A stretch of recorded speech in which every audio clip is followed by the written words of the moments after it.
Hello everyone, कैसे हो आप सभी लोग। आई होप आप बहुत अच्छे होंगे और अच्छे से तैयारी भी चल रही होगी। सो आज हम करने वाले हैं बैंकिंग एंड फाइनेंशियल न्यूज़ का part number 2 for the month of October. अगर आपने इसकी प्रीवियस पार्ट नहीं देखी है तो आई बटन पे क्लिक कर लीजिएगा, यहाँ पे आपको पार्ट नंबर 1 का लिंक मिल जाएगा।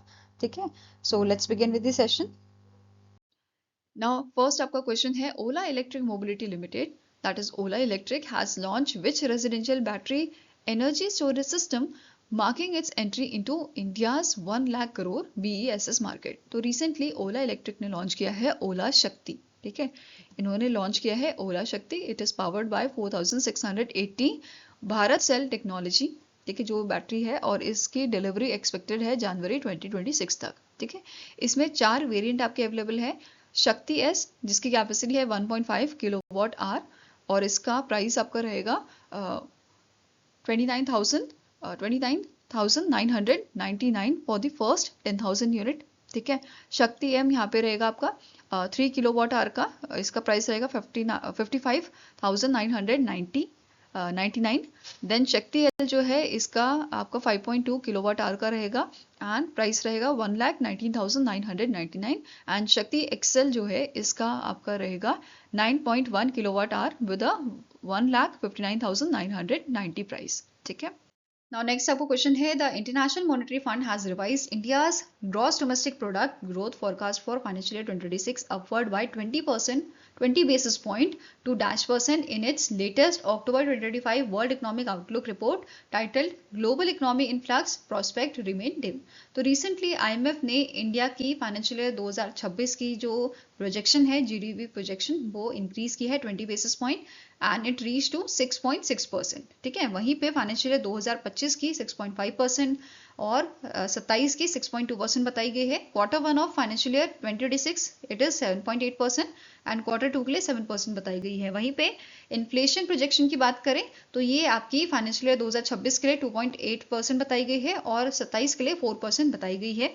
और ग्लोबल हेडलाइन इन्फ्लेशन प्रोजेक्ट की गई है कि ये आपका 2025 के लिए 4.2% रहेगी, डिक्लाइन हुई है।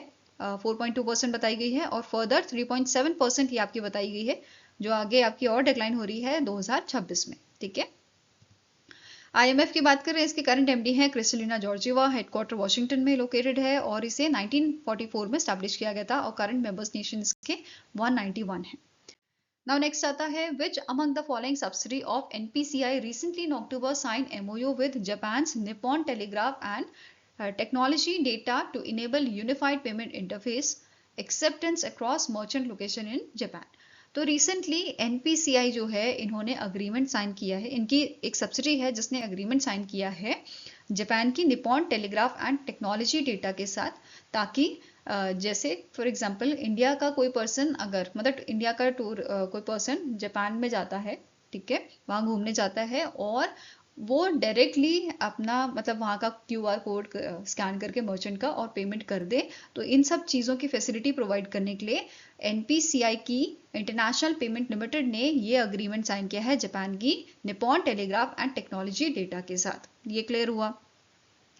ठीक है, अब इसके अग्रीमेंट के सिग्नेटरीज आपके हैं रितेश शुक्ला जो MD and CEO है NIPL के, एंड आपके मसानोरी कुरिहारा जो हेड ऑफ पेमेंट सर्विसेज आपके हैं services sector at NTT data Japan. इनके बीच में अग्रीमेंट साइन हुआ था और इस अग्रीमेंट के तहत entity data Japan merchant network और CAFI सिस्टम यहाँ पे यूज किया जाएगा फॉर इनेबलिंग UPI पेमेंट। ठीक है, इसके अलावा एक और चीज कि रिसेंटली NPCI ने इनकी एक सब्सिडी लॉन्च की थी टेक सब्सिडी, जिसका नाम क्या है NPCI टेक सॉल्यूशन लिमिटेड। क्या नाम है? It is the subsidy tech subsidy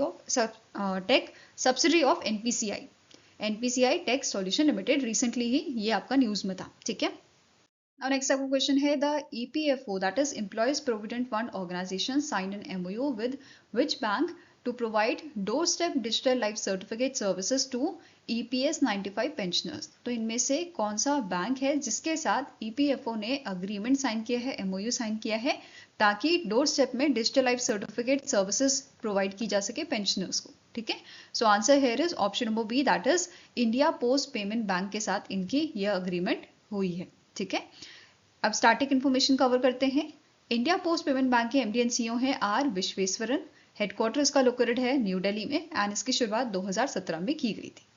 Now next आपका क्वेश्चन है which bank acquired 60% stake in RBL Bank through the preferential share issue worth rupees 26,850 crore और 3 बिलियन US डॉलर। तो आंसर आपका हो जाएगा दैट इज जो आपका एमिरेट्स NBD बैंक है जो सेकेंड लार्जेस्ट बैंक है यूएई का, इसने अभी 60% स्टेक एक्वायर किए हैं RBL बैंक में थ्रू प्रेफरेंशियल शेयर इशू, जिसका आपका कॉस्ट है 3 बिलियन US डॉलर और 26,850 करोड़। ठीक है। नाउ नेक्स्ट क्वेश्चन है according to the global financial centre index जिसका 38th एडिशन अभी रिलीज किया गया है, which financial centre has top the ranking globally. तो इनमें से कौन सा सेंटर है जिसने इनमें से कौन सा फाइनेंशियल सेंटर है जिसने ग्लोबल फाइनेंसिंग सेंटर इंडेक्स को टॉप किया है। तो answer is option number see that is New York USA का जो सेंटर है उसने इसे टॉप किया है। ठीक है। अब जो ये इंडेक्स है ये हमें बताता है कि ग्लोबल फाइनेंशियल सेंटर्स जो ग्लोबली आपके अवेलेबल हैं, ठीक है, ये उनकी रैंकिंग प्रोवाइड करता है on the basis of competitiveness and business environment. ठीक है। It was your 38th edition जो China development institute Shenzhen and Z और जेड और येन पार्टनर्स लंदन द्वारा इसको जो है रिलीज किया गया था। ठीक है। अब जो ये इंडेक्स है इसमें यूज किए गए हैं 140 इंस्ट्रूमेंटल फैक्टर जो प्रोवाइड किए जाते हैं world bank, OECD and United nation जैसी ऑर्गेनाइजेशन द्वारा। ठीक है। नाउ अब बात करते हैं टॉप 5 रैंक वाले आपके सेंटर्स। जैसे न्यूयॉर्क पहले नंबर पे था, followed by London UK second, Hong Kong China, then Singapore 4th number पे एंड 5th नंबर पे था सैन फ्रांसिस्को यूएसए। ठीक है। वहीं पे 43 नंबर पे था इंडिया का गिफ्ट सिटी, 46 पे था मुंबई इंडिया एंड 54 पे था न्यू दिल्ली। ठीक है। अगर हम बात करें एशिया पैसिफिक रीजन की तो इसमें जो टॉप 15 सेंटर्स हैं इसमें 6 आपके एशिया पैसिफिक से कंट्री मतलब ये सेंटर्स जो हैं वो शामिल थे। इसके अलावा जो रीजन का एवरेज रेटिंग है आपका वो भी इंक्रीज हुआ है 1.2 बाय दी 1.27%। ठीक है। अब यहाँ पे बीजिंग जो है ये इकलौती एपेक सिटी थी जो जिसकी रैंकिंग जो है वो आपकी डिक्लाइन हुई है, वो आपकी कम हुई है। ठीक है। इसके अलावा यहाँ पे लेबियन जो आपका है मलेशिया का, इसने यहाँ पे डेब्यू किया था विद 60th पोजीशन। ओके। इसके अलावा फिनटेक रैंकिंग की बात करें तो इसमें टॉप किया था हांगकांग ने। ठीक है। Followed by Shenzhen from China and New York from the USA. तो ये 3 आपके टॉप 3 फिनटेक रैंकिंग वाले सेंटर्स थे। ठीक है। इसके अलावा इंडिया की बात करें तो इंडिया का जो गिफ्ट सिटी है इसकी पहले रैंक 46 थी, अब ये इंक्रीज होके 43rd हो गई है एंड फिनटेक रैंकिंग इसकी है आपकी 35। ठीक है। And it is the only Indian city जो आपकी लिस्ट की गई है एशिया पैसिफिक फाइनेंशियल हब में। ठीक है। Now next आपका क्वेश्चन है the Asian development bank sign a 3 billion US dollar sovereign exposure exchange agreement with which international financial institution to enhance its lending capacity for developing member nation. तो recently Asian development bank जो है इसने sign किया है 3 billion US dollar का sovereign exposure exchange agreement with world bank. ठीक है। World bank के साथ इसका पहला सोवरन एक्सपोजर एक्सचेंज अग्रीमेंट है। ठीक है। इससे पहले एडीबी जो है वो 6 ऐसे अग्रीमेंट साइन कर चुका है मल्टीलेटरल डेवलपमेंट बैंक्स के साथ सिंस 2020। ठीक है। अब यहाँ पे हो क्या रहा है कि जो जैसे आपका एशियन डेवलपमेंट बैंक है एडीबी जो है इसने इंडिया में जैसे 2 बिलियन US डॉलर का फंडिंग किया है। ठीक है। जैसे आपके कुछ प्रोजेक्ट्स के लिए, जैसे आप सभी को पता है कि आए दिन एडीबी या वर्ल्ड बैंक जो है फंडिंग करते रहते हैं डेवलपिंग नेशंस को। ठीक है। तो जैसे एडीबी ने यहाँ पे क्या किया है 2 बिलियन का फंडिंग किया है इंडिया में। अब इसने बाकी काम जो है इसने क्या बोला है वर्ल्ड बैंक के साथ टाई अप किया और बोला भाई मैंने 2 बिलियन का यहाँ पे जो है आपकी लेंडिंग कर दी है, अब इसको कैसे वापस लेना है ये सब काम आप देखना। ठीक है। तो ये आपका सोवरन एक्सपोजर एक्सचेंज अग्रीमेंट होता है जो इन दोनों ने आपस में कर लिया है। ठीक है। तो इंडिया में ये 2 बिलियन का वापस लेने का काम कौन करेगा? आपका वर्ल्ड बैंक करेगा। ठीक है। और इसमें जो एक्सचेंज इन्होंने किया है इसमें लिमिट क्या है 3 बिलियन US डॉलर की रखी गई है। ठीक है। आई होप ये क्लियर होगा आपको। अब यहाँ पे क्या बोला गया है कि total cumulative amount of exposure जो एक्सचेंज किए हैं एडीबी ने, ठीक है, ये कितना अमाउंट का हो चुका है, ये आपका 9 बिलियन यूएस डॉलर का हो चुका है, ऐसा यहाँ पे मेंशन किया गया था, ठीक है। नाउ अब स्टार्टिंग इन्फॉर्मेशन कवर करेंगे एशियन डेवलपमेंट बैंक की। इसके प्रेसिडेंट हैं आपके मसातो कांदा, ठीक है, इनका नाम है मसातो कांदा फ्रॉम जापान। हेडक्वार्टर्स का मनीला फिलीपींस में है और 1966 में इसे आपका स्टैब्लिश किया गया था। नाउ नेक्स्ट आपकी न्यूज़ है SEBI working group proposal on clearing corporation charges. तो सेबी ने एक ग्रुप आपका बनाया था, ठीक है, वर्किंग ग्रुप, जिसको लीड कर रहे थे आरएस गांधी, रामा सुब्रमण्यम गांधी, जो फॉर्मर डेप्यूटी गवर्नर थे आरबीआई के, ठीक है। अब इस ग्रुप का काम क्या था कि ये रिव्यू करेंगे transaction fee structure clearing corporation का। जैसे एग्जांपल के तौर पे एनएससी क्लियरिंग लिमिटेड ले लेते हैं, ये आपकी क्लियरिंग एंड सेटलमेंट एजेंसी है आपके ट्रांजैक्शंस के लिए ऑन इंडियन स्टॉक एक्सचेंज, जैसे आपका नेशनल स्टॉक एक्सचेंज हो गया, ठीक है। अब यहाँ पे कुछ प्रपोजल दिए गए हैं इस ग्रुप द्वारा। इस ग्रुप ने क्या बोला है कि जो ट्रांजैक्शन चार्जेस हैं आपके कॉर्पोरेशन के, वो बढ़ने चाहिए, ठीक है, इनकी जो फीस है वो बढ़नी चाहिए। These charges should be scientifically structured, जैसे it is that is based on the overall transaction volume, ensure करें fairness, transparency and financial stability। And जो सेबी है, सेबी ने यहाँ पे क्या बोला है, इन्होंने ये बोला है कि जो ब्रोकर चार्जेस हैं इनमें कोई चेंजेस नहीं किए जाएंगे, ठीक है। Now the working group is also exploring the proposal that clearing members, brokers or institution that uses the clearing corporation should contribute more to the settlement guarantee fund।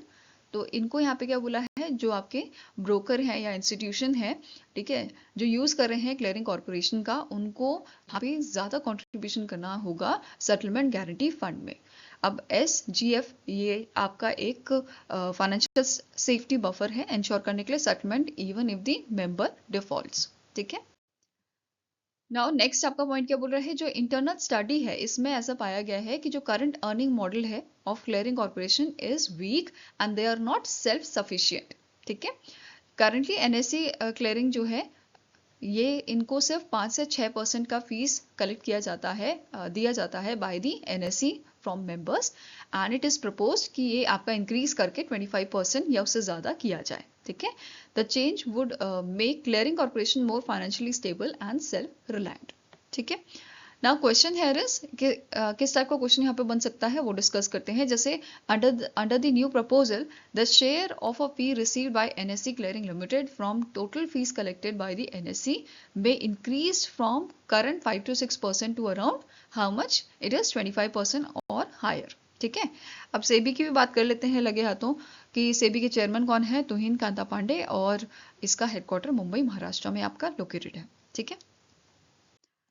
Now next is the Department for Promotion of Industry and Internal Trade, that is DPIIT ने sign किया है एक MOU with which bank to enhance financial and non-financial support for startups in India। तो recently DPIIT ने MOU sign किया है Kotak Mahindra bank के साथ, किस चीज के लिए, एनहांस करने के लिए फाइनेंशियल और नॉन फाइनेंशियल सपोर्ट को फॉर द स्टार्टअप्स, ठीक है। Now under this MOU Kotak Mahindra bank offer करेगा DPIIT रिकॉग्नाइज स्टार्टअप्स को startups zero balance account, loan, digital payment and API based solutions. तो ये सब चीजें ये उन्हें प्रोवाइड करेगा along with mentorship, investment guidance and networking support, help करने के लिए help them to grow from ideation to scale, ठीक है। इसके अलावा DPIIT ने रिसेंटली एक और MOU साइन किया है प्रीमस पार्टनर्स इंडिया के साथ, स्ट्रेंथन करने के लिए इंडिया के स्टार्टअप इकोसिस्टम को, ठीक है। नाउ नेक्स्ट क्वेश्चन आता है आपका, PNB जो है पंजाब नेशनल बैंक जो है, इन्होंने रिसेंटली 10% स्टेक आपके जो है, इन्होंने अपने 10% स्टेक्स जो हैं वो इनमें से कौन सी इंश्योरेंस कंपनी में बेच दिए हैं, सोल्ड कर दिए हैं। तो answer here is option number B, that is Canara HSBC life insurance company जो है, इसमें PNB का आपका स्टेक था, पहले 23% था, अब ये घट के 13% हो गया है क्योंकि 10% स्टेक्स इन्होंने अपने दे दिए हैं, ठीक है, for 1007 crore, okay. Now next up question है, the US based Blackstone Asset Management Company announced plan to acquire a 9.99% stake in which Indian company for 6,196.51 crore through a preferential allotments of warrant। तो recently US based Blackstone company जो है asset management company है ये, और इसने अभी 9.99% stake आपके acquire किए हैं in the फेडरल बैंक, ठीक है। कौन से बैंक में ये इन्होंने 9.99% स्टेक एक्वायर किए हैं? It is your federal bank, right. Federal bank की बात करें, इसके एमडी सीईओ हैं केवीएस मनियन, हेडक्वार्टर अलुवा केरला में है और इसकी शुरुआत 1931 में की गई थी। Now next is which Indian public sector undertaking under the Ministry of Defence recently signed a MOU with Italy-based TESMEC SPA to introduce advanced surface miner equipment in India? तो इनमें से कौन सी कंपनी है जिसने रिसेंटली MOU साइन किया है Italy के organisation के साथ इंट्रोड्यूस करने के लिए advance surface miner equipment India में? तो इट इज BEML, ठीक है। कौन सी कंपनी है? इट इज BEML, जिसके CMD हैं शांतनु रॉय, हेडक्वार्टर्स का बेंगलुरु कर्नाटका में लोकेटेड है। Now next question है which product launched by City Union Bank in India's first AI enabled credit card designed for MSME customers during the Global FinTech Fest 2025 जो आपका मुंबई में हुआ था, ठीक है। सो इनमें से कौन सा प्रोडक्ट लॉन्च किया है सिटी यूनियन बैंक ने? वैसे तो बहुत सारे यहाँ पे सेवरल यहाँ पे इनिशिएटिव्स इन्होंने लॉन्च किए हैं, पर अभी हम बात कर रहे हैं AI इनेबल्ड क्रेडिट कार्ड की, जिसको MSME कस्टमर्स के लिए डिजाइन किया गया है एंड इसका नाम है आपका CUB रुपे MSME कार्ड, ठीक है। क्या नाम है? CUB city union bank RuPay MSME card, इसको लॉन्च किया है आपका सिटी यूनियन बैंक ने, ठीक है। अब अदर इनिशिएटिव्स कौन कौन से हैं? जैसे internet of things based UPI payment, ठीक है। UPI सर्कल माई डिवाइसेस यहाँ पे लॉन्च किया गया था, ठीक है। जैसे हम स्मार्ट टीवी से भी अपना जो है पेमेंट कर सकते हैं, ठीक है। इसके अलावा यहाँ पे स्टैटिक इन्फॉर्मेशन भी कवर करते हैं सिटी यूनियन बैंक की। इसके करंट MD एंड CEO है डॉक्टर N कामाकोडी, हेडक्वार्टर आपका तमिलनाडु में लोकेटेड है और इसकी टैगलाइन है trust and excellence since 1904। Now other initiatives की बात करते हैं, जैसे UPI रिजर्व पे, ये अलाउ करता है कस्टमर्स को कि वो अपना अमाउंट जो है वो ब्लॉक कर सकते हैं, a certain amount of funds they can block and from their linked account, ठीक है। मतलब कुछ फंडिंग जो आपके हैं, जितना आप चाहो उतना आपका यहाँ पे ब्लॉक कर सकते हो, ठीक है। नेक्स्ट है UPI हेल्प, नाम से पता चल रहा है it is AI driven support, जो आपका इंस्टेंट रेजोल्यूशन आपको प्रोवाइड करेगा of a payment queries and fraud alerts. Next आता है मल्टी सिग्नेटरी वर्कफ्लोस, जो इंट्रोड्यूस करता है multiple approval layer for corporate and B2B UPI payments. Next आता है UPI enable cash withdrawals, QR scan करके आप यहाँ पे कैश विड्रॉल कर सकते हो, ठीक है। देन नेक्स्ट आता है bio authentication and face authentication, तो आप बायोमेट्रिक से और फेशियल रिकॉग्निशन से अपना जो है पेमेंट कर सकते हो UPI का। Then CUB depend credit line on UPI, ये इंटीग्रेट करता है प्री अप्रूव्ड क्रेडिट लाइन को directly into the UPI flow, ठीक है। नाउ नेक्स्ट आता है NTB flow, loan against mutual fund, तो यहाँ पे डिजिटाइज किया गया है और सिंप्लीफाई किया गया है प्रोसेस को कि आप म्यूचुअल फंड होल्डिंग से मतलब उनके अगेंस्ट में लोन ले सकते हो, ठीक है। नेक्स्ट है CUB डिजायर, यहाँ पे लॉन्च किया गया है which is a systematic saving plan design for both CUB and non CUB customers, ठीक है। नेक्स्ट आता है CUB रुपे MSME कार्ड, जिसके बारे में अभी हमने पढ़ा AI इनेबल्ड क्रेडिट कार्ड, ये आपका है, ठीक है, for the MSMEs। Next is which international financial institution approved $280 million loan to Kerala to enhance its healthcare system? तो recently वर्ल्ड बैंक ने यहाँ पे अप्रूव किया है $280 मिलियन का लोन केरला के लिए कि वो अपना हेल्थ केयर सिस्टम जो आपका है वो यहाँ पे उस पे काम कर सके, ठीक है। उसके लिए ये लॉन्च किया गया है। The loan approve to the Kerala under the Kerala health system improvement programme, and यहाँ पे ये जो अमाउंट है वो डिसबर्स कौन करेगा? IBRD, जो पार्ट है वर्ल्ड बैंक का, international bank for reconstruction and development, और इसका टेन्योर आपका रहेगा लोन का 25 ईयर्स का, 25 ईयर्स ऑफ मेच्योरिटी एंड 5 साल का ग्रेस पीरियड रहेगा। नेक्स्ट क्वेश्चन है the reserve bank of India has launch the 4th edition of global hackathon harbinger 2025 innovation for transformation, what is the theme of this edition? इस बार का आपका theme क्या था, ठीक है। इस बार का आपका थीम था secure banking powered by identify integrity and inclusivity. Secure banking powered by identity integrity and inclusivity, this is the theme of 4th edition of harbinger 2025 hackathon, ठीक है, जो RBI की होती है, RBI करवाता है इसको। नाउ अब जो ये आपकी हैकाथन थी, इसमें पार्टिसिपेंट्स को इनवाइट किया गया था to create innovative solutions around 3 की प्रॉब्लम। कौन कौन सी आपकी प्रॉब्लम है? Tokenised KYC, offline central bank, digital currency and enhancing trust. तो इस पे बेस्ड आपका पूरा हैकाथन ये था। ठीक है, एलिजिबिलिटी क्या है? ओपन, मतलब या एलिजिबिलिटी यहाँ पे है कोई भी इंडिविजुअल, कोई भी टीम और entities from India and abroad इसमें पार्टिसिपेट कर सकते थे। और जो ये आपके पार्टिसिपेंट हैं इनकी एज 18 ईयर्स और अबव होनी चाहिए थी। ठीक है, ये क्राइटेरिया आपका था। प्राइजेस की बात करें तो जो विनर है उसके लिए 40 लाख का प्राइस था, जो रनर अप था उसका 20 लाख का, एंड स्पेशलाइज प्राइस 20 लाख का for the best all women team. ठीक है, अब यहाँ पे एक और चीज कि जो यहाँ पे जो शॉर्टलिस्टेड टीम थी उसको 5 लाख का अमाउंट यहाँ पे दिया जाएगा to build and demonstrate working prototypes. Now next up question है, the RBI has granted a special exemption to the Swami Investment Fund 1. What is the primary objective of the Swami Investment Fund 1? तो recently जो आपका RBI है, RBI ने स्वामी investment fund 1 जो है इसके लिए स्पेशल एग्जाम्पशन यहाँ पे दिया है, ग्रांट किया है।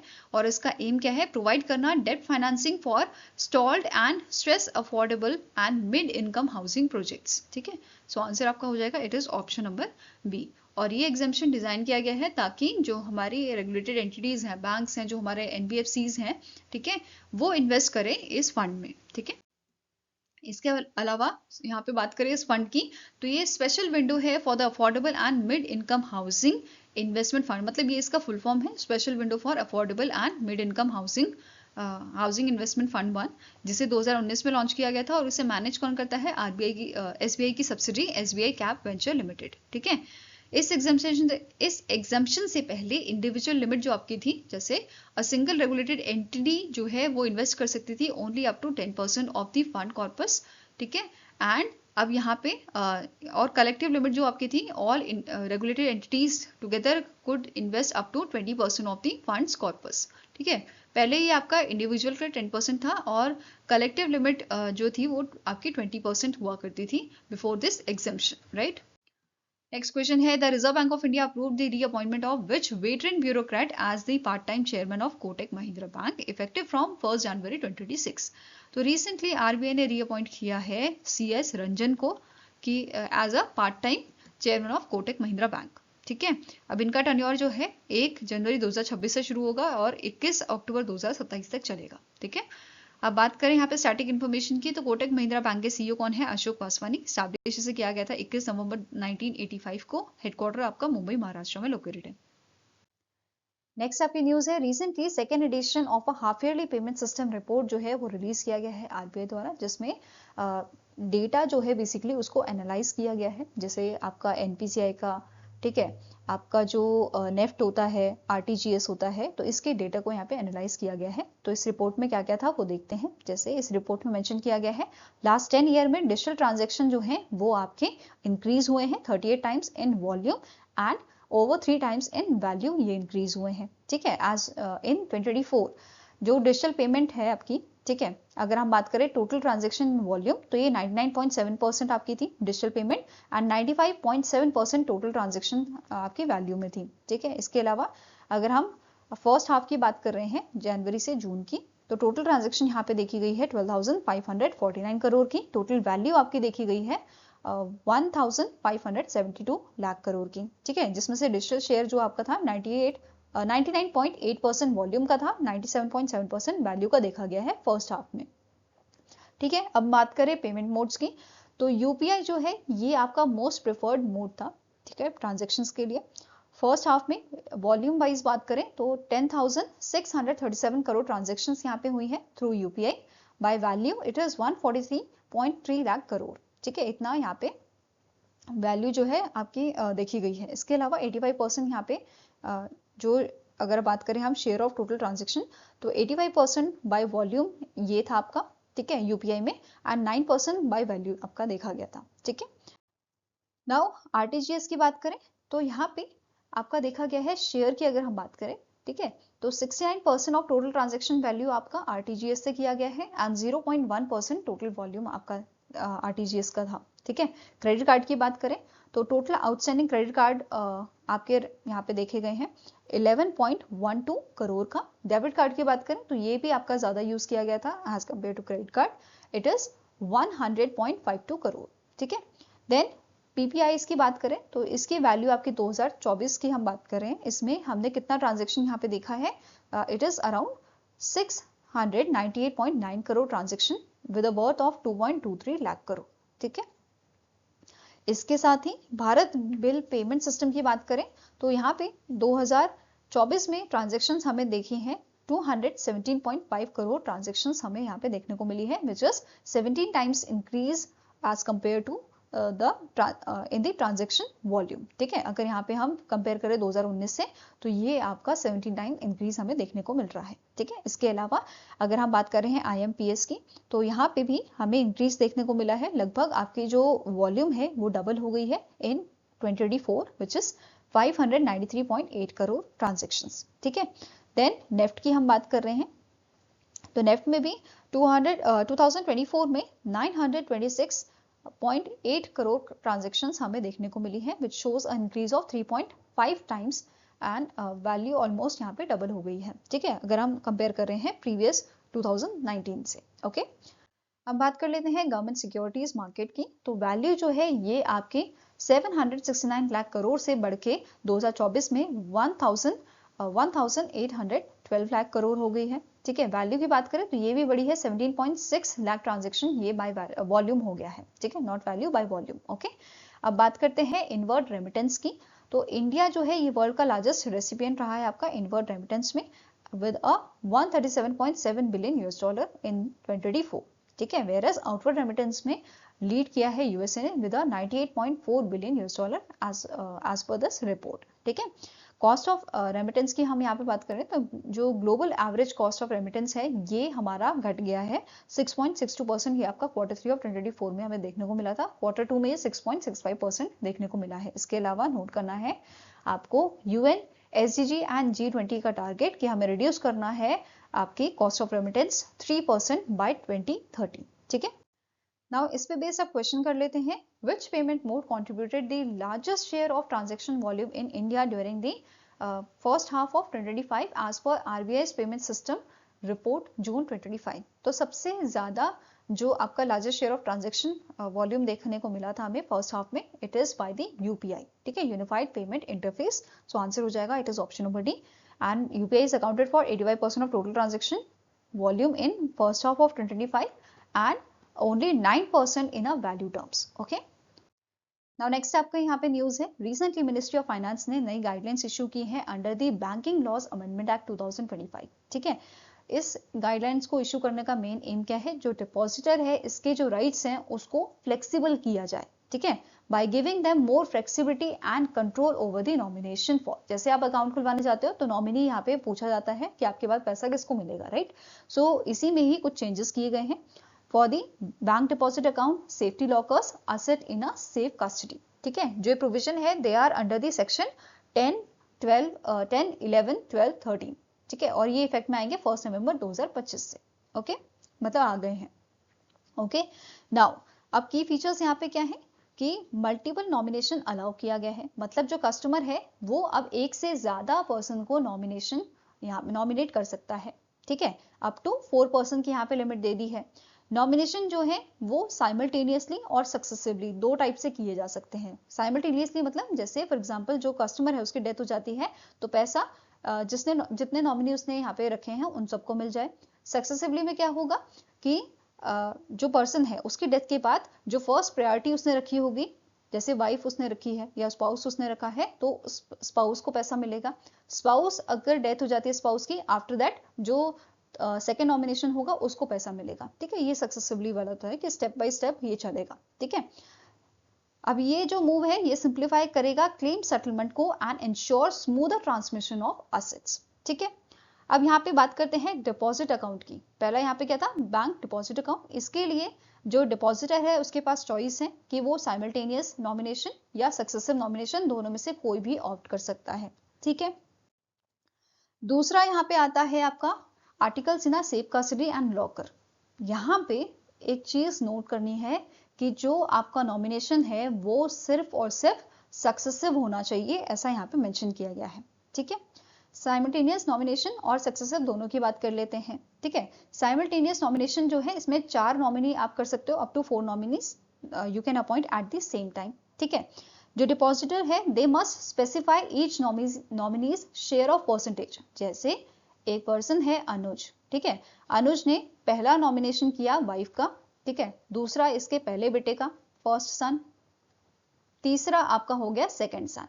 ठीक है, तो ये 3 नॉमिनेशन इसने कर दिए। तो पैसा किसमें कितना बटना चाहिए, जैसे फॉर एग्जांपल इसने वाइफ के लिए 50% रखा, 25% रख दिया फर्स्ट बेटे के लिए और 25% रख दिया सेकंड बेटे के लिए। तो ये इसने परसेंटेज दे दी नॉमिनेशन की, इस तरीके से इतना परसेंटेज सब में डिवाइड होना चाहिए। ठीक है, ये आपका आ जाता है साइमल्टेनियस नॉमिनेशन में। इससे ट्रांसपेरेंट चीजें जो है ट्रांसपेरेंट रहेगी। ठीक है, अब बात करते हैं सक्सेसिव नॉमिनेशन में। इसमें क्या हो रहा है, इसमें भी आप स्पेसिफाई कर सकते हो अप टू 4 नॉमिनीज। ठीक है, पर यहाँ पे क्या मेंशन किया गया है, on the death of one nominee next nominee in order became operator. जैसे इसमें क्या होगा, स्टेप बाय स्टेप चीजें हैं।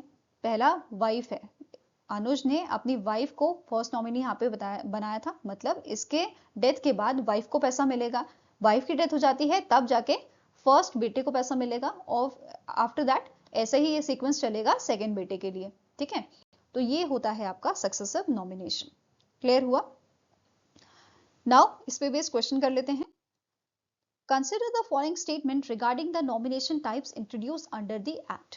पहला आपका कह रहा है simultaneous nomination allows the depositor to nominate multiple person at once and specify their entitlement share. दूसरा कह रहा है successive nomination ensure that the next nominee became operative only upon the death of the previous nominee. Third statement says both types of nomination are permitted for deposit accounts, lockers and asset in a safe custody. तो इनमें से कौन सी statement correct है आपको वो बताना है। तो पहली वाली तो करेक्ट है, ठीक है, शेयर अपना बताना है और आपके नॉमिनी जो है उनका नाम बताना है। ठीक है, ये क्लियर है। सक्सेसिव वाले में भी आपका सही बताया गया है। थर्ड स्टेटमेंट जो है ये आपकी इनकरेक्ट आ जाती है। इनकरेक्ट क्यों है, क्योंकि यहाँ पे क्या बोला है, दोनों ही नॉमिनेशन आपके अलाउ किए गए हैं, डिपॉजिट अकाउंट में भी, लॉकर में भी और असेट इन सेफ कस्टडी में। वेयरएस लॉकर एंड असेट में आपका सिर्फ और सिर्फ सक्सेसिव नॉमिनेशन अलाउ किया गया है। ठीक है, तो आंसर क्या हो जाएगा, option number A 1 and 2 only. Clear है? नाउ नेक्स्ट आपका क्वेश्चन है, which of the following bank have been designated as a lead institution to establish the Indian digital payment intelligence corporation IDPIC। तो recently यहाँ पे 2 ऐसे bank आपके select किए गए हैं, डेजिग्नेट किए गए हैं जो लीड करेंगे आपके Indian digital payment intelligence corporation को।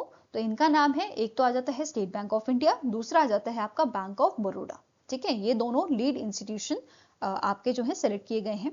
ठीक है, अब IDPIC है क्या, Indian digital payment intelligence corporation क्या है, इसका काम क्या रहेगा, ये डिटेक्ट करेगा और प्रिवेंट करेगा डिजिटल पेमेंट फ्रॉड्स को रियल टाइम बेसिस पे। ठीक है, अब इसका रिकमेंडेशन किसने दिया था, AP होता कमिटी जो है उसने इस ऑर्गेनाइजेशन को या इस इंस्टीट्यूशन को बनाने का रिकमेंडेशन दिया था। ठीक है, AP होता कमिटी ने, and it is a section 8 non profit company entity. ठीक है, अब ये डिटेक्ट करेगा, प्रिवेंट करेगा डिजिटल पेमेंट फ्रॉड्स को रियल टाइम बेसिस पे, स्ट्रेंथन करेगा रिस्क मैनेजमेंट फ्रेमवर्क्स को across the banking system, establish करेगा shared intelligence network for a quick inter bank response to cyber threats and fraudulent activities. ठीक है, अब यहाँ पे कैपिटल कितनी होगी, कैपिटल एंड फंडिंग की बात करें तो ऑथराइज कैपिटल इसकी आपकी है 500 करोड़ की, पेड अप कैपिटल आपकी रहेगी 200 करोड़ की, और यहाँ पे 2 लीडिंग बैंक है, इनकी सीड फंडिंग रहेगी 10 करोड़ की। ठीक है, SBI की 10 करोड़ की और बैंक ऑफ बड़ौदा की 10 करोड़ की। इसके अलावा पार्टिसिपेटिंग इंस्टीट्यूशन के बाकी जो पब्लिक सेक्टर बैंक है वो भी इसमें रहेंगे। ठीक है, इसके लिए अप्रूवल किसने दिया है, RBI ने दिया है।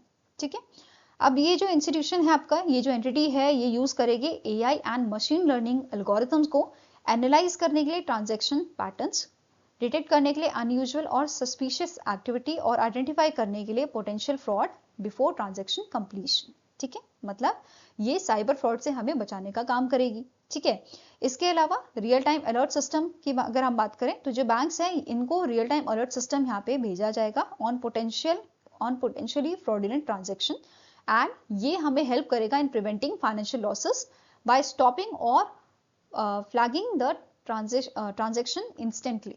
ओके, नेक्स्ट आपकी बात करते हैं, इसी टाइप के कुछ इनिशिएटिव आपके लॉन्च किए गए हैं, मतलब पहले ही लॉन्च किए जा चुके हैं जो हम यूज कर रहे हैं, जैसे MuleHunter.ai है जिसको रिजर्व बैंक इनोवेशन हब ने डेवलप किया है। ठीक है, एंड इसे 2024 में लॉन्च किया गया था, जिसका मेन एम क्या था, डिटेक्ट करना म्यूल अकाउंट को using AI and machine learning technology. अब म्यूल अकाउंट क्या होते हैं, ऐसे बैंक अकाउंट जो स्कैमर मिसयूज करते हैं ट्रांसफर करने के लिए इलीगल मनी को। ठीक है, अब यहाँ पे जैसे हम नॉर्मल लोग हैं, हमारे अकाउंट भी यूज किए जा सकते हैं एज अ म्यूल अकाउंट। कैसे कि आपसे आपकी इंफॉर्मेशन ले ली जाएगी और आपका जो अकाउंट है वो इलीगल मनी के लिए, मतलब ट्रांसफर के लिए यूज किया जाता है। ठीक है, खासकर बुजुर्ग लोगों के साथ ये चीज की जाती है। ठीक है, क्योंकि वो इजीली अपना पासवर्ड वगैरह जो है वो शेयर कर लेते हैं। ठीक है, नाउ अब ये जो सिस्टम है ये कौन से बैंक्स ने अडॉप्ट किया है, जैसे Canara bank, PNB, bank of India, bank of Baroda, AU small finance bank ने ये ऑलरेडी अडॉप्ट किया हुआ है। ठीक है, इसके अलावा Indian cyber crime coordination centre भी आपका है। ठीक है, जिसको 2018 में लॉन्च किया गया था, combating cyber crime. Okay, now next आपको क्वेश्चन है, which company has enabled UPI payments for NRI non resident Indians using their international mobile number. तो रिसेंटली पेटीएम ने नया फीचर यहाँ पे लॉन्च किया है कि एनआरआई, इंडियन मतलब आपके जो इंडियन सिटीजन जो बाहर देश रह रहे हैं वो without using Indian SIM UPI payment कर सकते हैं। ठीक है, ये फीचर इन्होंने लॉन्च किया है इनके बीटा टेस्टिंग में। ठीक है, the feature is currently in the beta testing and it will be gradually roll out to all eligible user across supported countries. तो एक तो यहाँ पे एक चीज नोट करनी है कि ये जो सर्विस है वो अवेलेबल है for the NRIs in the 12 countries जैसे Singapore, Australia, Canada, Hong Kong, Oman, Qatar, USA, Saudi Arabia, UAE, UK, France and Malaysia. तो इन कंट्रीज में जो एनआरआईज आपके हैं, ठीक है, उनको ये फैसिलिटी या ये फीचर अवेलेबल कराया गया है। तो इस पे बेस भी क्वेश्चन बन सकता है कि कितनी कंट्रीज में ये अवेलेबल है अभी। ठीक है, या क्वेश्चन ऐसे बन जाएगा इनमें से कौन सी कंट्री है जिसमें अवेलेबल नहीं है ये फीचर, तो इस टाइप का बन जाएगा। ठीक है, अब एक पॉइंट एक और है आपका कि जो एनआरआई है they can link their NRE non resident external और non resident ordinary bank account in India to Paytm for the UPI transaction. तो ये ध्यान में रखना है। ठीक है, नाउ नेक्स्ट क्वेश्चन है, which Japanese fintech firm launch the world's first yen backed stable coin. तो इनमें से कौन सी आपकी जो है ऑर्गेनाइजेशन है जिसने रिसेंटली लॉन्च किया है वर्ल्ड का पहला येन पैक्ड स्टेबल कॉइन, ताकि ये क्रिएट कर सके digital version of a Japanese yen. तो answer here is JPYC incorporation. ठीक है, JPYC INC जो है इन्होंने रिसेंटली लॉन्च किया है वर्ल्ड का पहला येन पैक्ड स्टेबल कॉइन। ठीक है, ये आपका क्रिप्टो करेंसी है जिसकी वैल्यू जो है its value is tied to a fiat currency. Okay, now यहाँ पे वन जापानीज मतलब बेसिकली जो JPYC आपका होगा ये आपका 1 जापानीज येन के इक्वल होगा। ठीक है, नाउ नेक्स्ट क्वेश्चन है, which company partnered with OpenAI to enable a digital wallet integration in a ChatGPT। तो रिसेंटली पेपाल जो है, ठीक है, रिसेंटली पेपाल ने पार्टनरशिप की है OpenAI के साथ for enabling a digital wallet integration in a ChatGPT। Okay, now next आपका क्वेश्चन है, which regulatory authority granted in principle approval to IA fintech to operate as a payment service provider. तो recently जो international financial services centre authority है IFSCA है, इन्होंने इन principle approval दिया है IA fintech को कि वो ऑपरेट कर सकती हैं as a payment service provider.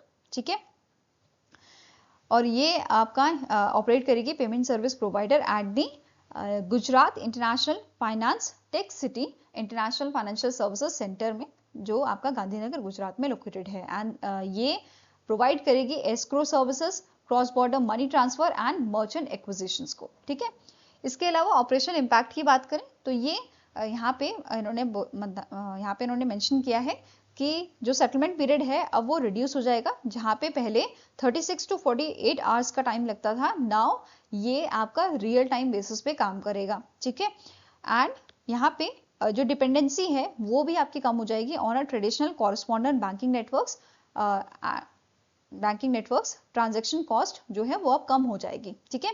इसके अलावा यहाँ पे जो आपकी स्पीड है, क्योंकि आप रियल टाइम बेसिस पे अगर यहाँ पे काम होएगा तो स्पीड भी बढ़ जाएगी, ट्रांसपेरेंसी ज्यादा रहेगी, एंड जो सिक्योरिटी है वो भी आपकी बढ़ जाएगी of a cross border financial transactions. Okay, now next आपका क्वेश्चन है, विच international financial institution approved a $460 million loan for the Maharashtra Power Distribution Enhancement Program for Agricultural Solarization। तो रिसेंटली एशियन डेवलपमेंट बैंक जो है इसने approve किया है $460 million का loan, किसके लिए? महाराष्ट्र के पावर डिस्ट्रीब्यूशन एनहांसमेंट प्रोग्राम के लिए फॉर एग्रीकल्चरल सोलराइजेशन। तो यहाँ पे $460 million लोन जो है वो अप्रूव किया गया है। इसके अलावा एडिशनल $40 million लोन मतलब कंसेशन लोन भी यहाँ पे दिया जा रहा है from the clean technology fund which is administered by the Asian development bank. Okay, इसके अलावा इसके आउटकम्स जो रहेंगे आपके 2028 तक वो रहेंगे कि यहाँ पे 9 लाख फार्मर्स जो हैं they will receive day time solar power connections, तो ये बेनिफिट यहाँ पे इनको होगा। इसके अलावा ये रिड्यूस करेगा 3 million tons of green house gases, ठीक है, ग्रीन हाउस गैसेस एमिशन। साथ में ही 25% रिडक्शन यहाँ पे हमें देखने को मिलेगा in a transformer failure, and lower operational cost and energy losses हमें देखने को मिलेगी for the state distribution utility. Okay, now next question है, as per the RBI's annual foreign liability and asset census, which two countries together accounted for over 1/3 of FDI in India during the 2024-2025? So recently RBI ने foreign liability and asset census release किया था, और इसके according USA and Singapore जो है ये दो ऐसी आपकी कंट्रीज रही हैं जिस which is accounted for over 1/3 of FDI in India, ठीक है। इसके बारे में और डिटेल में पढ़ेंगे, ठीक है। नाउ जो ये सेंसस है ये ट्रैक करता है cross border liabilities and assets of Indian entities, जिसमें आपका limited liability partnership, alternative investment fund, partnership firms, inward outward direct investment, ये सब चीजें आपकी जो है ट्रैक की जाती हैं, ठीक है। अब बात करें यहाँ पे टोटल पार्टिसिपेंट्स की, तो ये आपके थे 45,702, इनमें से 41,517 ऐसे थे विच हैज रिपोर्टेड FDI और ODI, ठीक है, जिनमें से FDI और ODI जिन्होंने रिपोर्ट किया था। इसके अलावा 33,637 आपके ऐसे थे जिन्हें प्रीवियस सेंसस में भी रिपोर्ट किया गया था, ठीक है, एंड न्यू एंटिटीज आपकी थी 7,880 की। फाइन, अब यहाँ पे हमने अभी पढ़ा टॉप सोर्स FDI जो थे ये USA एंड सिंगापुर थे, जिसमें which are accounted for over 1/3 of FDI in India.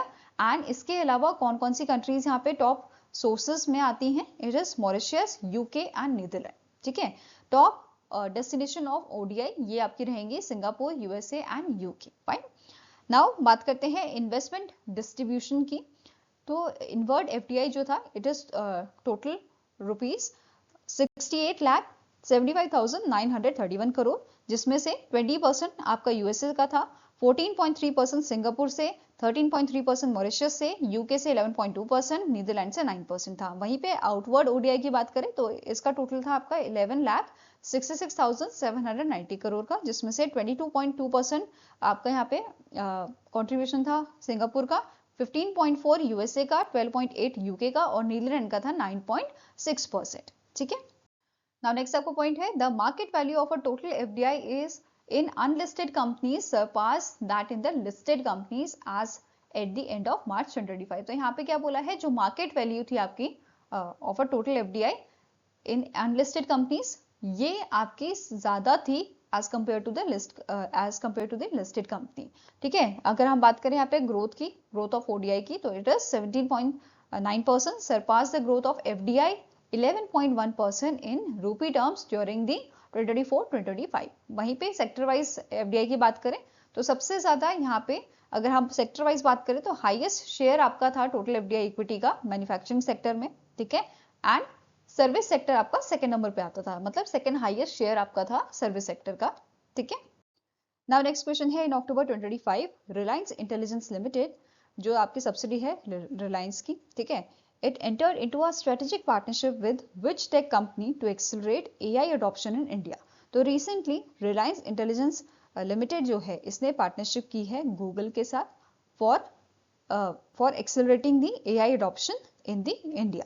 ठीक है, इनका गोल है एक्सपैंड करना access to advanced AI tools for consumers, enterprises and developers so that they can strengthen local computing infrastructure in line with Reliance Intelligence Limited's vision for AI for all.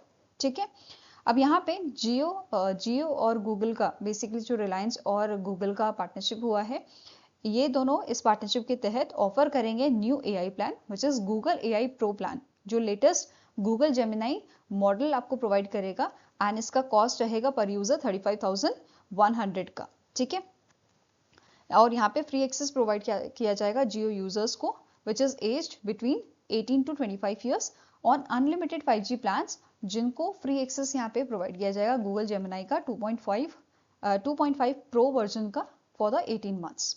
ठीक है, next यहाँ पे Reliance industries जो है इन्होंने मतलब इस collaboration के तहत इन्होंने यहाँ पे गूगल क्लाउड के साथ भी पार्टनरशिप की है एक्सपैंड करने के लिए access to advance AI hardware accelerators, tensor processing units, specialised chips जो यूज की जाएंगी टू ट्रेन एआई मॉडल्स. ठीक है, नेक्स्ट है एंटरप्राइजेस के लिए रिलायंस इंटेलिजेंस जो है they will drive the adoption of Google clouds Gemini enterprises, जो यूनिफाइड प्लेटफॉर्म है which will enable small and medium enterprises to create, share and deploy AI agent securely. ठीक है, नाउ नेक्स्ट आपका question है इन अक्टूबर 2025 which Indian bank was awarded the title of World's Best Consumer Bank 2025 and Best Bank in India 2025 by the Global Finance Magazine. तो recently Global Finance Magazine ने 2 title दिए हैं India के bank को which is state bank of India. So यहाँ पे SBI को 2 title मिले हैं, एक तो वर्ल्ड का बेस्ट कंज्यूमर बैंक और दूसरा बेस्ट बैंक इन इंडिया 2025. ये दोनों टाइटल मिले हैं और इसकी अवार्ड सेरेमनी आपकी वॉशिंगटन डीसी में हुई थी. ठीक है, alongside the IMF World Bank annual meeting. अब बात करें SBI की, इसके चेयरमैन करंटली हैं CS सेट्टी. हेडक्वार्टर इसका मुंबई महाराष्ट्र में लोकेटेड है. 1955 में इसकी शुरुआत हुई थी और इसकी टैगलाइन क्या है? Pure banking nothing else. I hope guys आपको ये वीडियो पसंद आया है तो लाइक एंड शेयर जरूर कीजिएगा, और अगर आपके कुछ सजेशन है तो वो आप हमें भेज सकते हैं हमारी मेल आईडी में benchmarkstudy007@gmail.com पे, या फिर आप हमें कमेंट सेक्शन में भी लिख सकते हैं. सो मिलेंगे से ही नेक्स्ट वीडियो के साथ. Till then take care, have a nice day and all the best for your preparations.